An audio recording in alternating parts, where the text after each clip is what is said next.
Nesse vídeo eu vou te mostrar como eu sempre faço mais de 35 acertos na prova de linguagens do Enem sem passar meses estudando a teoria e vendo videoaula. Com o método que eu vou te mostrar nesse vídeo, você vai conseguir aprender linguagens rápido para aumentar os seus acertos na prova do Enem e ficar muito mais perto de ser aprovado no curso que você quer. Oi gente, meu nome é Geisiane, mas você pode me chamar de Bruna e eu sou estudante de Medicina na Universidade Federal da Bahia. E eu tô aqui para te falar que você não precisa passar meses estudando a teoria de português e literatura para ir bem na prova de linguagens do Enem. Na verdade, esse é um dos piores métodos que você poderia utilizar, mas calma, porque hoje eu tô aqui para compartilhar o método que eu utilizei para aprender linguagens muito mais rápido, estudando muito menos assuntos, só que acertando muito mais questões. Se você quer entender todo esse método que eu utilizei, que tá dividido em 3 passos, então pega papel e caneta para anotar tudo que eu vou te falar aqui e bora lá. No passo 1, a gente começa de forma um pouco tradicional mesmo, que é pela teoria. Só que, como eu falei, você não precisa estudar toda aquela lista de conteúdos que a gente vê na escola e nos cursinhos por aí. E esses conteúdos vão te fornecer a base que você precisa para começar a responder as questões da prova. Então bora lá. Quais são esses 5 conteúdos essenciais? Eu vou falar rapidamente sobre cada um, te dar uma breve introdução sobre eles, e você vai anotando aí e separa aí pelo menos uma semana para você estudar com calma cada tópico que eu vou te falar aqui. O primeiro assunto é gêneros e tipologia textual. No Enem você vai se deparar com diversas formas de texto, com diversos tipos de texto, e cada texto tem a sua função. Então você precisa saber o que é uma carta, qual a função da carta, o que é uma propaganda, qual a função da propaganda, o que é um artigo científico, um texto de dicionário, qual a função de cada um. Então entender os diferentes formatos de texto e as funções de cada formato é muito importante, porque além da prova de linguagens, você vai se deparar com outros textos em outras provas também. E inclusive gêneros e tipologia textual é o top 1 assunto que mais cai na prova de linguagens. A segunda coisa que você vai precisar estudar são as figuras de linguagens. As figuras de linguagens estão sempre presentes na prova do Enem, seja de forma direta, então a questão vai te perguntar ali sobre a figura de linguagem predominante no texto, seja de forma indireta. E você precisa conhecer e entender a função de cada uma para que você consiga fazer uma boa prova. Então estude aí as figuras mais comuns: catacrese, metonímia, paradoxo, metáfora, comparação, todas essas figuras que são geralmente a que a gente vê na escola, nos cursinhos mesmo. O terceiro tópico é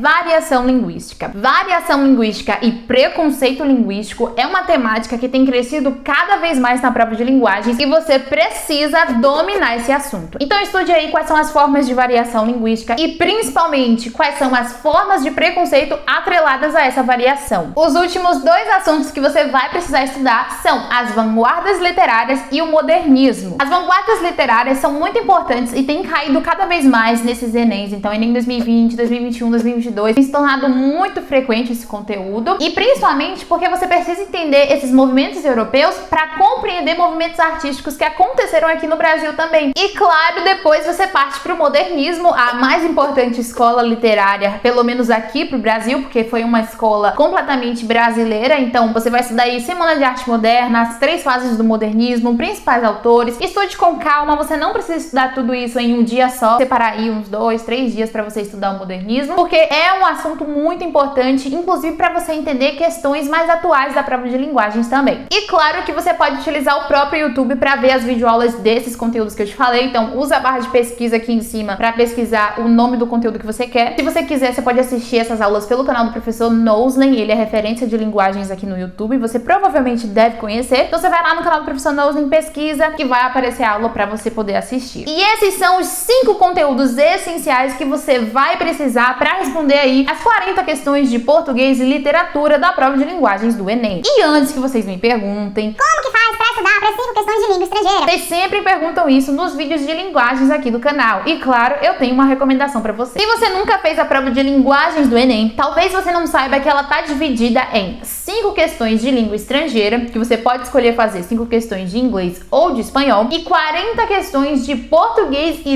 literatura. Eu sempre escolhi a opção de língua inglesa para responder como língua estrangeira. E por que eu faço isso? Primeiro motivo é que a prova de espanhol tem muito falso cognato, que é palavra que parece com o português, mas tem um significado totalmente diferente. E o Enem ama colocar essas pegadinhas na prova. Então você vai lá achando que é mais fácil porque parece, e no final final você se arrasa, porque o Enem ama colocar essas pegadinhas pra você achar que é uma coisa, mas na verdade a resposta é outra, porque as palavras são parecidas. Mas esse não é o único motivo. O segundo motivo de eu sempre optar por inglês é que os textos de inglês são muito menores do que os textos de espanhol. Então abre aí qualquer prova de linguagens do Enem e você vai ver que os textos de espanhol são imensos. Então eu sempre acabo escolhendo a prova de língua inglesa porque ela tem menos pegadinhas e acaba sendo mais rápida de fazer. E se você tá preocupado em como você vai aprender e praticar o seu inglês para garantir essas 5 questões de língua estrangeiras que valem bastante ponto pela TRI, que é a teoria de resposta ao item, eu tenho uma sugestão que é o Cambly. O Cambly é uma plataforma de ensino de inglês online, na qual você pode ter aula com professores nativos nos dias e horários que você quiser. E aí fica muito mais fácil de você conseguir encaixar no seu cronograma de estudos durante a semana, porque é só você ir, ver o horário que você tem livre e você vai e faz a sua aula de inglês online pelo Cambly. As aulas podem ser feitas individualmente, só você e o seu professor, ou em grupo também, e aí você pode ter contato com pessoas de outras regiões, com outros sotaques. Quando você estiver assim muito isolado, porque a gente quando é vestibulando, a gente meio que se isola do mundo, fica só focado em Enem, tenta fazer uma aula em grupo pra você socializar mais, ver outras pessoas, interagir, porque isso é importante pra sua saúde mental também. E assim, eu confesso que o Cambly não me ajudou só no Enem. Agora que eu passei em medicina na Universidade Federal, eu tenho que ler o tempo todo livros em inglês, artigos científicos em inglês, tenho que falar com professores de fora em inglês, então o inglês vai me acompanhar e vai te acompanhar também durante toda a sua formação na faculdade e depois também, independente da profissão que você escolha. Não é uma coisa que dá pra você negligenciar, porque provavelmente quando você passar na faculdade, você vai precisar lidar com o inglês o tempo inteiro. Então corre, porque o Cambly tá com 56% de desconto nos planos. O plano Kids do Cambly, por exemplo, tá com o menor preço da história, então é uma promoção que não vai durar muito. E pra você garantir a sua assinatura, é só você ir aqui embaixo, clicar nesse link que tá na descrição ou usar o meu cupom, e aí você já garante as suas 5 questões de língua estrangeira e também o seu sucesso acadêmico e profissional. Corre aí, faz a sua assinatura, aproveita que os planos estão iniciando a partir de R$ 65,00 por 1 hora de aula por semana. E é super tranquilo de você conseguir encaixar essa 1 horinha na sua rotina de estudos pro Enem. Beleza, você já sabe como você vai garantir aí as suas 5 questões de língua estrangeira, né, se tornando um aluno Cambly. E agora vamos pro passo 2, que é extremamente importante pra gente conseguir ultrapassar a marca de 35 acertos na prova de linguagens do Enem. Você vai começando indo no site do INEP e baixando todas as provas antigas do Enem. Pode baixar a versão normal, a segunda aplicação, a versão digital. Baixa todas as provas disponíveis e salva elas em uma pastinha no seu celular ou no seu computador. E aí você vai separar pelo menos 1h30 por semana. No meu caso, eu fazia isso sempre às sextas-feiras, então sexta-feira era o dia oficial de linguagens pra mim. E você vai responder pelo menos umas 5 provas. 5 provas da versão normal e 5 provas da versão PPL. Então vai dar 10 provas aí, né? Você começa 2009, 2010, 2011, 2012 e 2013, por exemplo. E aí você vai fazer essas provas com 2 objetivos. O primeiro objetivo é você conhecer a prova de linguagens. E ele é essencial se você é novo no Enem, se você é treineiro, se você nunca fez o Enem antes, ou se você já fez, mas ainda não tem muita prática. Seu objetivo é conhecer a linguagem da prova, a forma que as questões são feitas, é você entender os padrões. Então é muito importante que você não pule esse passo. E o segundo objetivo respondendo essas provas é você se aprofundar nos conteúdos que porventura você nunca tenha ouvido falar. Os 5 conteúdos essenciais de linguagens você já estudou e você já sabe qual é. Eles vão te ajudar a responder a grande maioria das questões. Só que de vez em quando a prova de linguagens vai trazer um conteúdo mais atípico, um conteúdo que ela gosta de colocar ali em uma prova ou outra. E é importante que você saiba, caso você nunca tenha estudado esse assunto antes na escola ou aí nos seus estudos pro vestibular. Então toda sexta você vai lá de manhã, responde as 45 questões de linguagens, finalizou, descansa um pouquinho, aí você corrige a prova. Se cair algum conteúdo que você nunca ouviu falar, né, um conteúdo que fuja aí a esses 5 conteúdos essenciais que eu já te mostrei, você vai no YouTube novamente e dá uma estudadinha naquele assunto novo que você nunca viu. E outra dica é pra você ir anotando também nos flashcards palavras que você não conhece o significado. Então às vezes a gente vai errar questões em linguagens por não saber o significado de alguma palavra. E o que eu fazia era sempre criar um flashcard, né, falando assim: o que significa essa palavra aqui? E atrás do flashcard eu colocava ali o significado dela, e assim eu não esquecia mais essas palavras. E finalmente a gente chega no último e mais importante passo de todos, que é o passo 3, que fala sobre as técnicas de resoluções de questões. O passo 3 é tão importante que, se você não fizer nada disso que eu já te falei, mesmo assim você ainda consegue acertar bastante questões na prova de linguagens, porque saber responder as questões da forma certa vai te ajudar a ter muito mais facilidade na hora que você estiver lá respondendo. Vai fazer você responder a prova mais rápido, vai fazer você responder a prova prova com mais facilidade, você vai entender melhor as questões. Então anota todas as técnicas que eu vou te falar aqui e não ignora nenhuma delas, porque foram elas que me ajudaram a fazer a prova de linguagens em 1h30 e mesmo assim, sem estudar nem metade dos conteúdos de linguagens, eu consigo fazer sempre mais de 35 questões. A primeira técnica, ela é básica, provavelmente outras pessoas já te falaram isso, mas eu preciso falar porque sempre tem gente que tá começando agora e nunca fez a prova antes, que é você ler a questão na ordem certa. Existe uma ordem correta para você ler uma questão tanto do Enem quanto de qualquer outra prova aí que você vai fazer, que é comando, alternativas, texto. Então assim que você abrir uma prova do Enem, você vai direto ler o comando. O comando é aquela frase que vem após o texto e antes das alternativas. Às vezes a questão não tem texto, tem só direto o comando e alternativas. Não é muito comum no Enem, mas pode acontecer. Lê o comando, você vai para as alternativas, passa o olho nas alternativas, né? Letra A, B, C, D e E. Só com o comando e as alternativas, você já consegue responder muitas questões do Enem, tanto em linguagens quanto em humanas também. Lê as alternativas, se necessário, a gente vai pro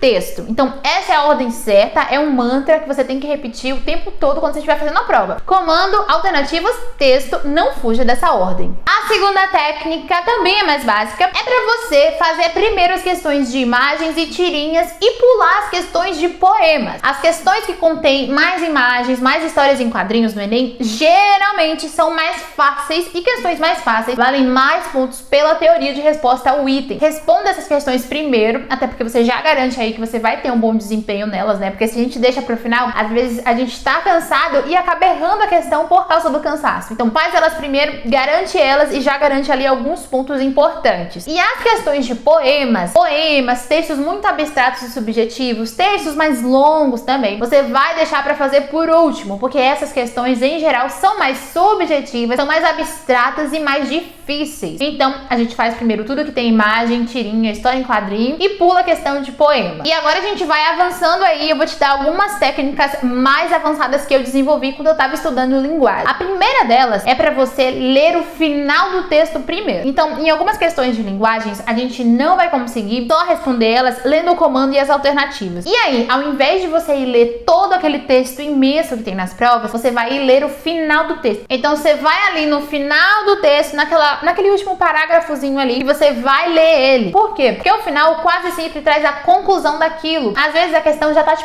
perguntando direto uma coisa sobre a conclusão desse texto. E aí, se você vai ler direto o final, você já acha a resposta mais rápido, sem precisar ler todo aquele texto. Quando eu percebi isso, né, porque eu tava fazendo várias provas toda sexta, e eu percebi esse padrão, isso foi tipo, sabe quando sua mente abre assim? E aí eu comecei a usar essa técnica em todas as questões e funcionava pra quase 100% delas. Outra técnica que também funcionava demais quando ler só o final do texto não adiantava, era ler o título e o final do texto. Então já ficava meio que automático pra mim. Eu ia ali o comando e as alternativas, via se eu conseguia responder. Se eu não conseguisse, eu já ia pro título e do título pro final. Às vezes do final pro título também. Não importa tanto assim não. Porque o título vai te dar ali sobre o que é aquele texto que você tá lendo. Então quando você lê o título e você lê o final, você já consegue ter uma ideia ali geral do que aquele texto imenso tá falando, sem precisar ler tudo. E o último recurso que a gente utiliza é a análise e eliminação de alternativas. E esse recurso tá muito associado à nossa interpretação de texto, que é uma das habilidades mais difíceis de se construir aí para o Enem. Quando você lê a questão ali, lê o comando, passa o olho pelas alternativas, foi pro final do texto, lê o título, mesmo assim você ainda não consegue saber qual a resposta, você